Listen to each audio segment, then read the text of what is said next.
Dalam sejarah ilmu pengetahuan, nama Al-Khwarizmi selalu dikenang sebagai salah satu pelopor terpenting dalam matematika dan astronomi. Melalui karya-karyanya yang luar biasa, beliau bukan hanya meletakkan dasar bagi ilmu aljabar, tetapi juga mengubah cara dunia memahami matematika. Di video ini, kita akan menelusuri perjalanan hidup Al-Khwarizmi, dari karirnya di Baitul Hikmah hingga kontribusinya yang membentuk fondasi ilmu pengetahuan modern. Al-Khwarizmi, yang nama lengkapnya adalah Muhammad Ibn Musa Al-Khwarizmi, lahir di sekitar tahun 780 Masehi di Khwarizm, sekarang Khiva, Uzbekistan. Pada masa mudanya, beliau pindah ke Baghdad, pusat ilmu pengetahuan dan budaya pada zaman keemasan Islam.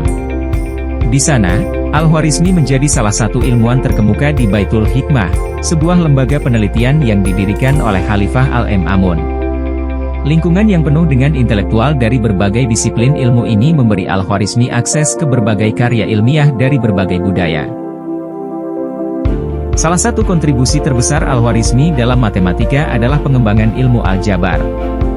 Karyanya yang paling terkenal, Alkitab Al-Mukhtasar fi Hisab Al-Jabr wal Muqabalah, adalah buku pertama yang secara sistematis memperkenalkan konsep aljabar sebagai cabang tersendiri dari matematika. Dalam buku ini, Al-Khwarizmi menjelaskan cara memecahkan persamaan kuadrat dan metode-metode lain yang masih digunakan hingga saat ini. Istilah aljabar sendiri berasal dari kata aljabar, yang berarti penyatuan, mencerminkan pendekatan Al-Khwarizmi dalam menyatukan konsep-konsep matematika. Selain aljabar, Al-Khwarizmi juga memberikan kontribusi penting dalam bidang astronomi dan geografi. Beliau menulis karya-karya yang membantu menyempurnakan tabel astronomi dan mengembangkan metode perhitungan yang lebih akurat untuk menentukan posisi bintang-bintang dan planet.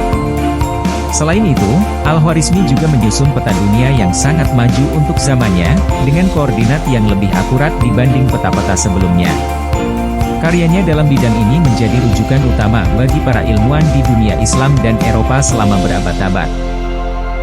Karya-karya Al-Khwarizmi diterjemahkan ke dalam bahasa Latin dan menyebar ke Eropa pada abad pertengahan, memainkan peran penting dalam kebangkitan ilmiah di Barat. Namanya diabadikan dalam istilah algoritma, yang berasal dari latinisasi nama Al-Khwarizmi, menunjukkan betapa besar pengaruhnya dalam pengembangan matematika modern. Aljabar yang diperkenalkan oleh Al-Khwarizmi menjadi fondasi dari matematika yang kita kenal sekarang, termasuk dalam bidang komputasi dan teknologi informasi. Al-Khwarizmi wafat sekitar tahun 850 Masehi, tetapi warisannya tetap hidup hingga hari ini. Beliau dikenal sebagai bapak aljabar dan pelopor dalam berbagai disiplin ilmu. Karyanya menghubungkan tradisi ilmiah dunia kuno dengan dunia modern, menjembatani kesenjangan pengetahuan dan membuka jalan bagi kemajuan teknologi yang kita nikmati sekarang. Dengan inovasi dan penemuan yang melampaui zamannya, Al-Khwarizmi akan selalu dikenang sebagai salah satu ilmuwan terbesar dalam sejarah manusia. Demikian penggalan kisah Al-Khwarizmi yang merupakan bukti bagaimana ilmu pengetahuan dapat mengubah dunia. Dari matematika hingga astronomi, kontribusinya memberikan fondasi yang kuat bagi peradaban modern. Mari kita terus mengenang dan menghormati warisan besar yang ditinggalkan oleh Al-Khwarizmi. Jangan lupa untuk menyukai, berkomentar, dan berbagi video ini. Sampai jumpa di kisah-kisah inspiratif berikutnya. Wassalamualaikum.